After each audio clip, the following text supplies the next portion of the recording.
Shanmuga hospital cancer சிகிச்சைக்கான லைனாக் mission புதிய தொழில்நுட்ப கருவிகளோடு கிராண்ட் ஓபனிங். அனைவரும் வருக. ஸ்டார் மூவிஸ் பிரசன்ஸ் தியாகராஜன் இயக்கத்தில் பிரசாந்த் நடிப்பில் அந்தகன் வரும் ஆகஸ்ட் 9 முதல் திரையரங்குகளில். டிஃபரன்ஸ் எப்படி மேம்? சூர்யா சாருக்கு இப்படி தான் இருக்கணும் காஸ்டியூம், இவர் நெகட்டிவ் இதை காட்டணுங்கிறதுக்காக இவரோட காஸ்டியூம் இப்படி இருக்கணும் அப்படின்ற மாதிரி எதுவும் டிஃபரன்ஸ் இருக்கா? இது நீங்கள் பார்க்குறது இப்போ சும்மா ஒரு நாள் உட்காந்து ஒர்க் பண்ணி நீங்கள் பார்க்கல.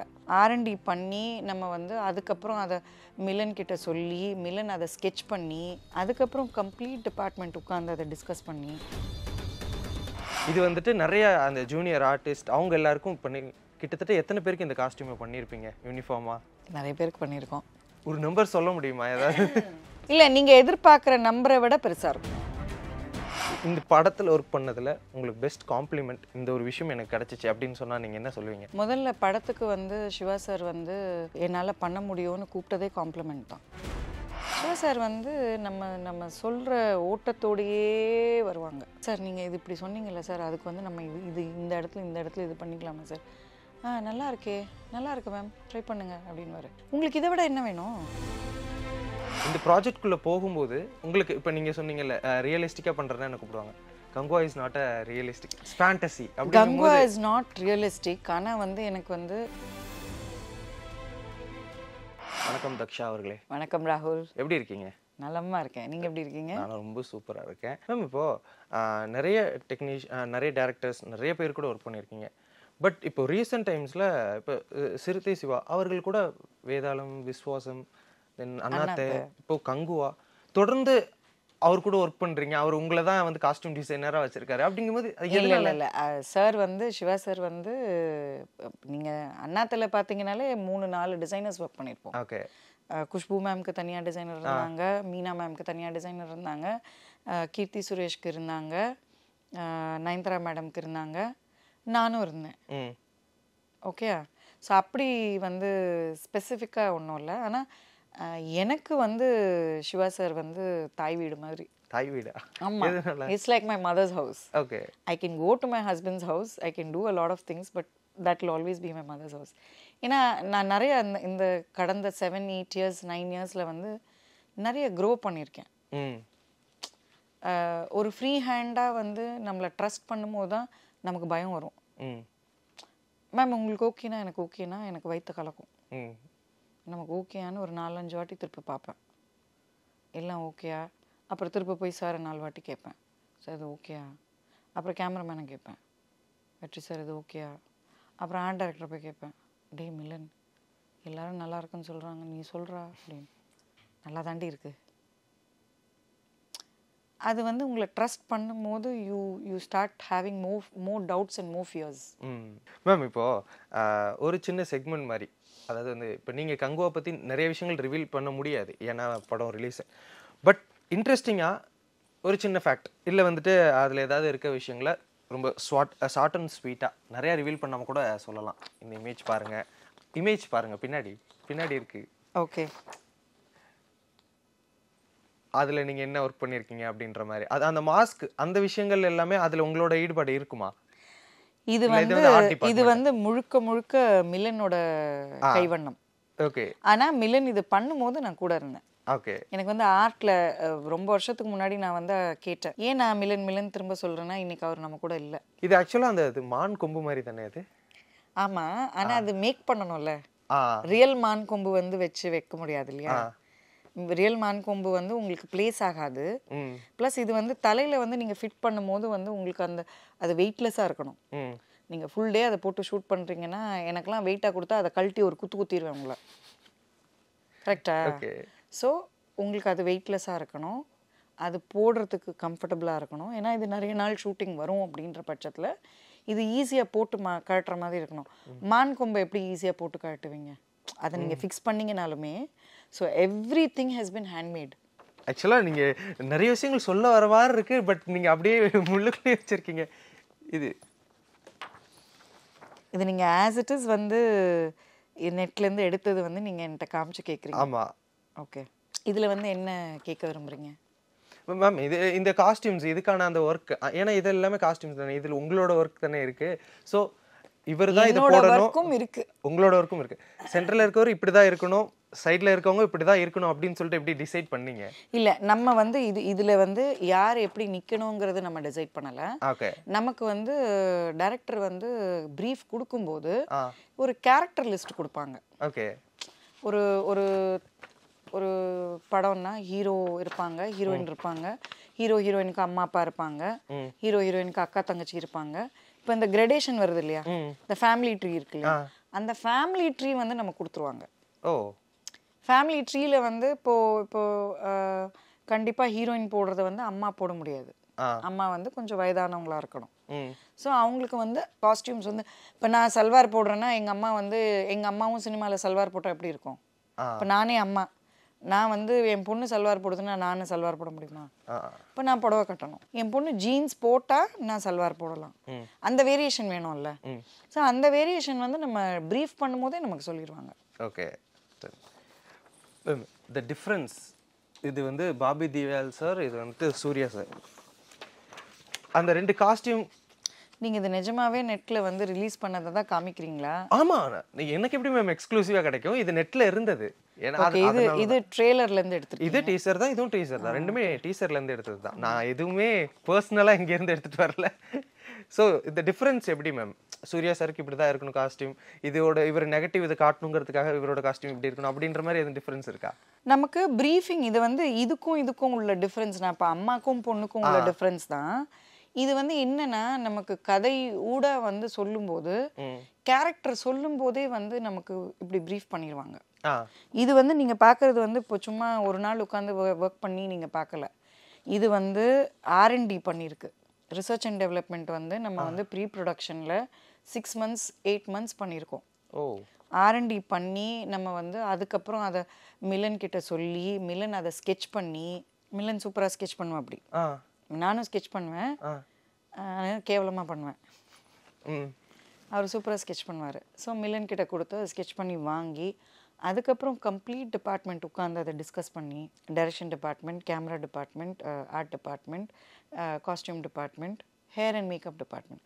ஹேர் அண்ட் மேக்கப் ப்ரீ ப்ரொடக்ஷனில் அவ்வளோ உள்ள வரல, அவங்க கொஞ்சம் லேட்டராக வந்தாங்க. பட் இது வந்து கோர் டீம். இது உட்காந்து பேசி அது வந்து இது இவங்களுக்கு சூட் ஆகுமா, இந்த சிச்சுவேஷனில் நம்ம பண்ண போகிறோம், இந்த பேக்ரவுண்டாக இருக்க போகுது, நான் எல்லாம் இந்த முடிக்கிறேன்ல, இப்படி இருக்க போகுது அப்படின்னு சொல்லி அங்கே டிசைட் பண்ணி அதுக்கப்புறம் ட்ரையல் பண்ணுவோம். எல்லாருக்குமே வந்து காஸ்டியூம்ஸ் வந்து ஒரு ஒரு மினிமம் 5-6 ட்ரையல் ஒன்றா பண்ணி அது அப்படியே செதுக்கி கொண்டு வந்து, சரி இதில் இது நல்லா இல்லை, இதை தூக்கிடு, அதில் அது நல்லா இருக்குது, இதை ஆட் பண்ணிடு, இப்படி டைரக்டர் வந்து நமக்கு சொல்லிக்கிட்டே வருவார். ஓகே. இது வந்து அப்புறம் வந்து ஒரு ஸ்டேஜில் ஸ்டண்ட் டைரக்டரும் ரொம்ப ரொம்ப இம்பார்ட்டண்ட். நிறைய வந்து ஆக்ஷன்றதுனால இப்போ ஸ்டண்ட் டைரக்டரையும் வந்து நம்ம சுப்ரீம் சுந்தர் சார் அவரையும் வந்து கலந்துக்கிட்டு, இப்போ அவர் வந்து சில ஸ்பெசிஃபிகேஷன் கொடுப்பாரு. எனக்கு வந்து லெக்ஸ் வந்து லூஸாக விடுங்க, எனக்கு நிறைய கிக்கெல்லாம் வருது, இல்லை அவருக்கு என்ன வருதோ, கை வந்து கன்ஸ்ட்ரக்டடாக இருக்க முடியாது. இப்போ நான் இதுவே வந்து நான் டைட்டாக போட்டு வரேன்னு வைங்களேன், நான் கையெல்லாம் செக்காம ஹாய் ராகுல் எப்படி இருக்கீங்க அவ்வளோதான் போகும். ஸோ இது கை மூமெண்ட் வேணும், கால் மூமெண்ட் வேணும், ஜம்ப் பண்ணுறது, உங்களுக்கு ஸ்டண்ட்லெஸ் என்னெல்லாம் வருமோ, எந்த படத்துலையும் ஸ்டண்ட் பார்க்குறீங்கல்ல, ஃபைட் சீக்வன்ஸ் எப்படி இருக்குது, எல்லா பாடி பார்ட்ஸும் நீங்கள் மூவ் பண்ண வேண்டியதாக இருக்கும். அனாட்டமி மூவ் பண்ணுறதுக்கு ஃப்ரீயாக இருக்கணும். இப்போ அதெல்லாம் அந்த ஸ்பெசிஃபிகேஷன்ஸ் எல்லாம் நாங்கள் வந்து இன்க்ளூட் பண்ணணும். ஓகே. ஸோ எல்லா படிகள்லையுமே வந்து ஒரு ஸ்டேஜ்லையுமே நமக்கு அவ்வளோ இன்புட்ஸ் வந்து நமக்கு சுற்றி இருக்கிறவங்க கொடுத்துட்டே இருந்தாங்க. இதெல்லாம் தாண்டி நம்ம யாருக்கு டிசைன் பண்ணுறோம், அவங்களோட ஃபிசிக் எப்படி இருக்குது, அவங்களோட கம்ஃபர்ட் ஜோன் என்ன, இதெல்லாம் முடிச்சு நம்ம ஒரு ட்ரெஸ்ஸை வந்து ரெடி பண்ணி கொண்டு போய் ட்ரையல் பார்க்கும்போது அவங்க சொல்லுவாங்க எனக்கு இங்கே கம்ஃபர்டபுளாக இல்லை, எனக்கு இங்கே கம்ஃபர்டபுளாக இல்லை. அப்போது அதை திரும்ப ரீடூ பண்ணுற மாதிரி இருக்கும். அவங்க சொல்கிற ஸ்பெசிஃபிகேஷன்ஸ்க்கு தகுந்த மாதிரி ஒரு ப்ரோட்டோடைப் பண்ணுவோம். அந்த ப்ரோட்டோடைப்லேருந்து அப்புறம் அப்படியே வளரும் ஸ்டேஜாக. ஓகே. இது எனக்கு பார்க்கும்போது என்ன ஆச்சுன்னா, எல்லாருக்குமே ஈவனா நீங்கள் சொன்னீங்கல்ல அந்த நிறைய குரூப் டான்சஸ்க்கு பண்ணுவோன்ட்டு, இது வந்துட்டு நிறைய அந்த ஜூனியர் ஆர்டிஸ்ட் அவங்க எல்லாருக்கும் பண்ணி கிட்டத்தட்ட எத்தனை பேருக்கு இந்த காஸ்டியூமை பண்ணியிருப்பீங்க யூனிஃபார்மா இந்த படத்தில்? நிறைய பேருக்கு பண்ணியிருக்கோம். ஒரு நம்பர் சொல்ல முடியுமா ஏதாவது? நீங்கள் படம் பார்த்து தான் நம்பர் தெரிஞ்சுக்கணும். மேம் இது இல்லை நீங்கள் எதிர்பார்க்குற நம்பரை விட பெருசாக இருக்கும், பிரம்மாண்டமாக இருக்கும். நம்பர்ஸ் வந்து இவ்வளவா அப்படின்னு நீங்கள் யோசிக்கிற அளவுக்கு பிரம்மாண்டமாக இருக்கும். ஓகே. இப்போ காம்ப்ளிமெண்ட்ஸ் அப்படின்ற அந்த ஒரு விஷயம் இருக்குல்ல மேம், இந்த படத்தில் ஒர்க் பண்ணதில் உங்களுக்கு பெஸ்ட் காம்ப்ளிமெண்ட் இந்த ஒரு விஷயம் எனக்கு கிடச்சிச்சு அப்படின்னு சொன்னால் நீங்கள் என்ன சொல்லுவீங்க? முதல்ல படத்துக்கு வந்து சிவா சார் வந்து என்னால் பண்ண முடியும்னு கூப்பிட்டதே காம்ப்ளிமெண்ட் தான். ஏன்னா நம்ம வந்து இது வரைக்கும் வந்து இந்த மாதிரி ஒரு ஒரு களத்தில் வந்து நம்ம ஒர்க் பண்ணவே இல்லை. அதனால் இந்த களம் வந்து இவங்க பண்ணுவாங்க அப்படின்னு அவங்க வந்து கூப்பிட்டதே காம்ப்ளிமெண்ட் தான். கூப்பிட்டுட்டு வந்து நம்ம வந்து பண்ணுறத ஊக்குவிச்சு, நான் வந்து நிறைய சிவா சார் வந்து என்னோட வயசில் கம்மி தான் இருந்தாலும் வந்து ஒரு ஒரு ஒரு மென்டராக வந்து நான் ஏன் பார்க்குறேன்னா, நம்ம க்ரோ பண்ணுறதுக்கு அவ்வளோ ஸ்பேஸ் கொடுப்பாரு. ஒரு ஒரு நாளும் ஒரு ஒரு எவ்ரிடே ஷூட்லேயும் வந்து நம்ம வந்து எக்ஸ்ப்ளோர் பண்ணி செல்ஃப் எக்ஸ்ப்ளோரேஷன்லேயே நம்ம க்ரோ பண்ணுவோம். க்ரோத்துக்கு அவ்வளோ ரூம் இருக்கும். ப்ளஸ் ஒரு புதுசாக வந்து நம்ம சொல்கிறத வந்து அவர் வந்து பார்ப்பார். இப்போ நான் நிறைய மற்ற டைரக்டர்ஸோட ஒர்க் பண்ணியிருக்கேன். மேடம் அதெல்லாம் எனக்கு புரியல மேடம், நான் சொல்கிறத செய்யுங்க மேடம் சொல்கிறவங்க நிறைய பேர் இருக்காங்க. நம்ம விஷுவலைஸ் பண்ணுறத அவங்க வந்து நம்ம விஷுவலைஸ் பண்ணுற மாதிரி அவங்களால பண்ண முடியாது. புரியுது. நிறைய பேர் வந்து நீங்கள் இல்லை நம்ம நேராக ஒருக்கா பார்த்துருவோமே அப்படின்னு சொல்லுவாங்க. நம்ம இந்த சேம் பேஜ் இருக்க மாட்டாங்க. சிவா சார் வந்து நம்ம சொல்கிற ஓட்டத்தோடையே வருவாங்க. சார் நீங்கள் இது இப்படி சொன்னீங்கல்ல சார், அதுக்கு வந்து நம்ம இது இந்த இடத்துல இது பண்ணிக்கலாமா சார்? நல்லா இருக்கே, நல்லா இருக்கு மேம், ட்ரை பண்ணுங்க அப்படின்வாரு. உங்களுக்கு இதை விட என்ன வேணும்? நமக்கு வந்து நிறைய படங்கள்னு எடுத்துக்கிட்டிங்கனாலே நிறைய ஆப்ஸ்டிக்கல்ஸ் இருக்குது. ஒன்று வந்து பெரிய ஆப்ஸ்டிக்கல் வந்து நமக்கு வந்து டைம் அண்ட் பட்ஜெட். நமக்கு வந்து படம் ஆரம்பிக்க போகுதுன்னா ஒரு 3 டேஸ்க்கு முன்னாடி தான் நமக்கு வந்து எல்லாம் சேங்ஷன் ஆகி நம்ம அப்போ தான் பரபரப்பாக வாலில் தீய வச்ச மாதிரி வேலை பார்த்துட்ருக்கோம். டைம் கன்ஸ்டன்ட் இருக்குது, பட்ஜெட் கன்ஸ்டன்ட் இருக்குது. இப்போ அந்த மாதிரி டைமில் வந்து நமக்கு பெரிய ஃப்ரீடம் இருக்காது. இப்போ நமக்கு ஃப்ரீடம் கொடுத்து, டைம் கொடுத்து, பட்ஜெட்டும் கொடுத்து வேலை பார்க்க சொன்னால் நமக்கு வேறு என்ன வேணும்? ஸோ சிவா சாரோட எல்லா படங்களுமே அப்படி தான் இருக்கும். இந்த படம் வந்து எனக்கு ஸ்பெஷல், ஒர்க் பண்ண எல்லாருக்குமே ஸ்பெஷல். இது வந்து வேற ஒரு உலகத்துக்கு போயிட்டு வந்த மாதிரி இருக்குது எனக்கு. கண்டிப்பாக. இதில் இவ்வளோ பெரிய ப்ராஜெக்ட், இப்போ கங்குவா இந்த ப்ராஜெக்ட்குள்ளே போகும்போது உங்களுக்கு இப்போ நீங்கள் சொன்னீங்கல்ல ரியலிஸ்டிக்காக பண்ணுறேன்னு என்ன கூப்பிடுவாங்க. Kanguva is not a realistic, fantasy. Kanguva is not realistic. ஆனால் வந்து எனக்கு பிடிச்ச காஸ்டியூம்ஸ் என்ன பண்ண பிடிக்கும்னா பீரியட் காஸ்டியூம்ஸ் தான் பிடிக்கும். ஏன்னா நான் அந்த பீரியடில் தான் வந்திருக்கேன். ஓகே. இது ரொம்ப இல்லை, நான் என்னை ரொம்ப இம்ப்ரெஸ் பண்ணது வந்து காஸ்டியூம் படங்கள் அப்படின்வாங்க. காஸ்டியூம் படங்கள் வந்து ஹிஸ்டாரிக் படம்னுவாங்க. அது ஹிஸ்ட்ரியை குறிக்காது, பட் ராஜா ராணி கதையாக இருக்கும். இப்போ திருவிளையாடல் வந்து பண்ணது வந்து எங்கள் தாத்தாவோட அண்ணன் CK ராஜமாணிக்கம்னு 4 பிரதர்ஸ் இருந்தாங்க ராகுல். இதில் 2 பேர் டீம். பெரியவர் ராஜமாணிக்கம் பெரியவர், அவரும் அவருக்கு அடுத்த பிரதரும் ஒரு செட் ஆஃப் இந்த மித்தாலஜி ஃபிலிம்ஸ் பண்ணுவாங்க. எங்கள் தாத்தா பேர் CK கண்ணன், அவருக்கு இன்னொரு பிரதர் கூட இருந்தாங்க. அவங்கெல்லாம் இவங்க பண்ணாத படங்கள் இவங்க பண்ணுவாங்க. ஸோ கன்சிஸ்டண்ட்டாக வந்து இந்த இப்படி சொல்லுவாங்கள்ல, இப்போ தெளி வச்சு அடிக்கிறாங்கன்னு, அந்த மாதிரி இந்த படங்களை சுற்றி தான் நான் வளர்ந்தேன். அவங்க அந்த படங்கள் பண்ணும்போது நான் பிறக்கலைனாலும் இப்போ இந்த படம் பண்ணாங்கன்னு நம்ம வீட்டில் பார்ப்போம்ல. நான் நினைக்கிறேன் திருவிளையாடல் மட்டும் நான் வந்து இது வரைக்கும் இனிமேலும் நான் இந்த ஏர்த்தை நடக்கிற காலம் வரைக்கும் சிவாஜி தாத்தாவை நான் பார்த்துக்கிட்டே இருப்பேன். நான் வந்து அட்லீஸ்ட் ஒரு 1,00,000 வாட்டி நான் பார்த்துருவேன்னு நினைக்கிறேன். ஓகே. ஸோ இந்த காஸ்டியூம்ஸ் தான் என்னை வந்து எனக்கு இன்ஃப்ளூயன்ஸ் பண்ணுது. ஸோ நான் சொல்கிறது வந்து அந்த பீரியடுன்னு சொல்கிறது அதுதான் எனக்கு இருக்குது. ஓகேயா? ஸோ ரியலிசம் பண்ணுறது வந்து எனக்கு இப்போ அங்கேருந்து வந்து ஃபேண்டசி பண்ணுறது ஈஸி தான், ரியலிசம் பண்ணுறதும் ஈஸி தான். எனக்கு அங்கேருந்து வரேன் நான், என் ரூட் அங்கே இருக்குது. எல்லா ஸ்வீட்டும் எனக்கு பிடிக்கும். ஆனால் எனக்கு பர்டிகுலராக பிடிக்கிற ஒரு ஸ்வீட்டுன்னு ஒன்று இருக்கும்ல, அந்த மாதிரி ஒரு ஸ்வீட் கடைக்குள்ளே கூட்டிகிட்டு போய் நீ எல்லா ஸ்வீட்டும் சாப்பிடு, ஆனால் உனக்கு பிடிச்சதும் சாப்பிடுன்னு சொன்னால் எப்படி இருக்கும்? அப்படி தான் கங்குவா வந்து அப்படி தான். ஒன்று வந்து நமக்கு எல்லா டெக்னீஷியன்ஸும் வந்து ஒரு ஒரு க்ளோஸ் ஃப்ரெண்ட்ஸ் ஃபேமிலி மாதிரி நம்ம ஆல்ரெடி இவ்வளோ வருஷம் ட்ராவல் பண்ணியிருக்கோம். கிண்டில் பண்ணுற அளவுக்கு நம்ம ஏதாவதுன்னா மைண்ட் வாய்ஸ் எல்லாம் வெளியிலே சொல்லுவாங்க. அந்த அளவுக்கு நமக்கு வந்து டெக்னீஷியன்ஸோடு வந்து நம்ம பழகியிருக்கோம். ரெண்டாவது டீம் ஒர்க். யாருமே இப்போ மற்ற செட்டில்லாம் பார்த்தீங்கன்னா இன்னொரு டெக்னீஷியன் அது உங்கள் வேலை தானே மேடம் அப்படின்வாங்க. அந்த மாதிரி டைலாக்லாம் இங்கே வரவே வராது. உங்களுக்கு முடியும், உங்களுக்கு தெரியும், நீங்கள் பெஸ்ட்டாக செய்வீங்கன்னா எல்லாரும் எல்லா வேலையும் செய்யலாம். உங்கள் டிபார்ட்மெண்ட் வேலையை முடிச்சுட்டு ஓகே எந்நேரமும் வந்து நான் காஸ்டியூம் வேலையை முடிச்சுட்டு காலையில் காஸ்டியூம் கொடுத்துட்டேன்னா அப்புறம் வேலை இருக்காது. நான் ஆர்ட் டிபார்ட்மெண்ட்டில் தான் இருப்பேன். மிலன் வந்து பார்த்தோன்னே சொல்லுவா அப்படி, ஐயோ வந்துட்டாடா அப்படின்னு. நான் ஏதாவது பெயிண்ட் அடிக்கிறேன், எனக்கு வேலை கொடு மிலன். நான் ஏதாவது இதை சரி பண்ணுறேன், வேலை கொடு மிலன். அவனை இரிட்டேட் பண்ணுறது தான் வேலை. ஸோ மிலன் வந்து is the production designer for this film. And Milan's better half மரியான்னு சொல்லிட்டு அவங்க வந்து கூட காஸ்டியூம்ஸில் எங்களோட சரிக்கு சமமாக தே ஒர்க்ட். ஓகே. ஸோ இது வந்து எப்படின்னா இது வந்து பேட் ஹாலிடே மாதிரி இருந்துச்சு.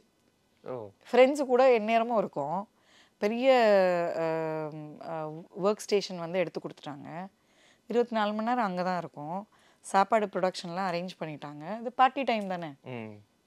ப்ரீ ப்ரொடக்ஷனை சொல்கிறேன். மிலனும் மரியா கூடயும் வந்து அங்கே ஒர்க் ஷாப்லேயே வந்து இருந்த டைமு. இது மட்டும் இல்லாமல் மற்ற எல்லா டிபார்ட்மெண்ட்டும் வந்து இட் கேம் டுகெதர். ஒருத்தர் கூடி தேர் இழுக்க முடியாது, ஒருத்தர் தேர் இழுக்க முடியாது, ஊர் கூடி தேர் இழுக்கணுன்றாங்க. அந்த மாதிரி எனக்கு இது இந்த ஃபில்ம் வந்து ஏன் வந்து ஒரு ஆத்மார்த்தமாக ஒரு எல்லாத்தையும் சேஷே பண்ணுது. எனக்கு ஒரு திருவிளையாடல் படத்தில் வந்து என்னால் வந்து காஸ்டியூம் பண்ண முடியலையேன்ற ஒரு ஏக்கம் எனக்கு இனிமேல் இருக்காது. பிகாஸ் அதில் எவ்வளோ வேலை பார்த்துருப்பாங்களோ அதை விட கூட இதில் வேலை பார்த்துருக்கோம். Okay. Makeup department, hair department, நீங்கள் டிபார்ட்மெண்ட்டில் வந்து நம்பர் ஆஃப் பீப்புள் கேட்டிங்கனாலே நீங்கள் அரண்டுருவீங்க. நம்ம ப்ரொடக்ஷன் டிசைன் சைடு வந்து ஒரு 200 people, makeup and hair side ஒரு 100 பீப்புள், காஸ்டியூமில் வந்து ஒரு 50-60 பீப்புள். அப்போ நீங்கள் யோசிச்சு பாருங்கள், ஒரு ஃபெஸ்டிவல் மாதிரி இருக்கும். It be bubbling with activity. எல்லாரோட எனர்ஜியும் அப்படி பீக்கில் இருக்கும். பண்ணுறோம் அப்படி, அதுவே பயங்கர ஹெல்த்தியாக இருக்கும். ஸோ இனிமேல் வந்துட்டு நான் அடுத்து வந்து இப்போ நிறைய பேர் இந்த கேள்வி கேட்குறாங்க, நீங்கள் கேட்காமே பதில் சொல்கிறேன். நீங்கள் வந்து காஸ்டியூம்ஸ் விட்டுருவீங்களா, நடிக்கிறது ஃபுல் டைம் போயிடுவீங்களா? காஸ்டியூம்ஸ் வந்து ஃபர்ஸ்ட் லவ் மாதிரி மறக்கவே மாட்டோம். அந்த ஃபர்ஸ்ட் லவ் விட்டுட்டு எங்கேயும் போகவும் மாட்டோம். அது மைண்ட்லேயும் ஹார்ட்லேயும் இருக்கும். நடிக்கிறது வந்து ஹஸ்பண்ட் மாதிரி. அவர் இனிமேல் பட்டு கூட கை பிடிச்சி கூட தான் இருக்க போகிறாரு. ஸோ இது இந்த மாதிரி இதையும் விட போகிறதில்ல, அதையும் விட போகிறதில்ல. பட் எனக்கு இப்போ கங்குவா பண்ண பிறகு எனக்கு ஓகே இனிமேல் நிறைய படம் காஸ்டியூம்ஸ்க்கு பண்ணலனாலும் பரவாயில்ல அப்படின்னு ஒரு திருப்தி வந்திருக்கு. யூஸ்வலாக திருப்தியே வராது. நம்ம அந்த மாதிரி பண்ணலையே, இந்த மாதிரி பண்ணலையே, இந்த டிசைனர் சூப்பராக பண்ணியிருக்காங்களே. அண்ட் ப்ளஸ் எல்லா டிசைனர்ஸோட ஒர்க்கும் நான் அப்ரிஷியேட்டை விட அட்மையர் பண்ணுவேன். அதனால் நான் நினச்சிப்பேன், சே அவங்க எவ்வளோ சூப்பராக பண்ணியிருக்காங்க. அனுவர்தன், அனு பார்த்த சாரதி சார் எவ்வளோ சூப்பராக பண்ணியிருக்காங்க. இதை நம்ம பண்ணியிருந்தால் எப்படி எக்ஸிக்யூட் பண்ணியிருப்போம், இல்லை இதை விட பெஸ்ட்டாக பண்ணியிருக்க மாட்டோம், அவங்க தான் பெஸ்ட்டாக பண்ணியிருக்காங்க. இது இருந்துகிட்டே இருக்கும். சரி இவங்க இதில் பண்ணியிருக்காங்க, அடுத்து நமக்கு ஒரு ஆப்பர்ச்சுனிட்டி வரும்போது இந்த லாஜிக்கை இல்லை இந்த கான்செப்டை நம்ம எங்கேயாவது எப்படி யூஸ் பண்ண முடியும். எல்லாம் இன்ஸ்பயர் ஆகிறது தான். அதை வந்து கொச்சையாக திருடுறதுன்னு சொல்லலாம். நான் வந்து ரொம்ப பாலிஷ்டாக இன்ஸ்பயர் இவங்களோட ஒர்க்லேருந்து இன்ஸ்பயர் ஆகி இதை வந்து நம்ம எப்படி மாற்றி வேற ஒன்றா பண்ண முடியும். இது கான்ஸ்டண்ட்டாக நடந்துகிட்டே இருக்கும். ஓகே. நான் இப்போ சினிமாவில் பார்க்குறத தாண்டி அவங்க போட்டிருக்க ட்ரெஸ்ஸை பார்க்க தாண்டி வெளியில் நான் போனாலே நான் என் ஃப்ரெண்ட்ஸ்லாம் சொல்லுவாங்க, நீ நிஜமாவே ட்ரெஸ்ஸை தான் பார்க்குறியா இல்லை எல்லாரையும் சைட் அடிக்கிறியான்வாங்க. நான் சார் பொம்பளை பிள்ளைங்களை சைட் அடிச்சு நான் என்னடி பண்ண போகிறேன் அப்படின்வேன். ஸோ ஐம் கான்ஸ்டன்ட்லி லுக்கிங், ஒரு மேனரிசம் எப்படி இருக்குது, அக்சசரிஸ் எப்படி போட்டிருக்காங்க. அப்போ அவங்கள்ட்ட பேசும்போது கொஞ்சமாக அவங்கள பற்றி தெரியும். இப்போ இப்படி பேசுகிறவங்க இப்படி தான் போட்டிருக்காங்களா, அப்போது வந்து சைக்கோ சோஷியல் பேக்ரவுண்ட் எப்படி இருக்குது, பொலிட்டிக்கல் ஸ்டாண்ட் என்ன அவங்களுக்கு, இது எல்லாமே பிளேஸ் அ ரோல். இப்போ ஒரு படத்தில் வந்து ஒரு பெரியாரிஸ்ட்டை காமிக்கிறோம், அவர் கண்டிப்பாக கருப்பு சட்டை தான் போடணுன்ற அவசியம் இல்லை. நிறைய வந்து எனக்கு என்னோட இணையர் வந்து ஒரு சமூக ஆர்வலர், is a political documentary film maker. அவருக்கு வந்து நிறைய இந்த மாதிரி ஃப்ரெண்ட்ஸ் நிறைய இருக்காங்க. அவங்க சமூகமே அப்படி தான் இருக்கும். ஆனால் அவங்க ரியல் லைஃப்லலாம் கருப்பு போட்டு சுற்றலை. ஸோ இந்த அறிவு வந்து நான் என்ன பண்ணுவேன், நான் அடுத்து படம் பண்ணும்போது அந்த மாதிரி ஒரு ஆப்பர்ச்சுனிட்டி வரும்போது கருப்பு போடணுன்ற அவசியம் இல்லை. ஸோ இந்த when you know the rules you can break it nicely. So first you have to know the rules. Okay. Or at least make your own rules. பவுண்டரியே இல்லாமல் விளையாட முடியாது. மேம் நிறைய விஷயங்கள் பகிர்ந்துக்கிட்டீங்க. உங்கள் கூட பேசணும், உங்கள் கரியர் இத்தனை வருஷம் எக்ஸ்பீரியன்ஸ் பேசணுன்னா கண்டிப்பாக இந்த 1 மணி நேரம்லாம் பத்தாது, ஒரு 24 hours தேவைப்படும் அப்படின்னு நினைக்கிறேன். கண்டிப்பாக நிறைய விஷயங்கள் மீண்டும் நம்ம பேசுவோம். தென் உங்களோட கரியர் அடுத்தடுத்த உயரத்துக்கு போய்கிட்டே இருக்கணும் அப்படின்னு சொல்லிட்டு சினி உலகம் சார்பாக வாழ்த்துக்கள் தெரிவிச்சுக்கிறேன். Thank you very much. நன்றி. சண்முகா ஹாஸ்பிட்டல் கேன்சர் சிகிச்சைக்கான லைனாக் மிஷன் புதிய தொழில்நுட்ப கருவிகளோடு கிராண்ட் ஓபனிங். அனைவரும் வருக. ஸ்டார் மூவிஸ் பிரசன்ஸ் தியாகராஜன் இயக்கத்தில் பிரசாந்த் நடிப்பில் அந்தகன் வரும் ஆகஸ்ட் 9 முதல் திரையரங்குகளில்.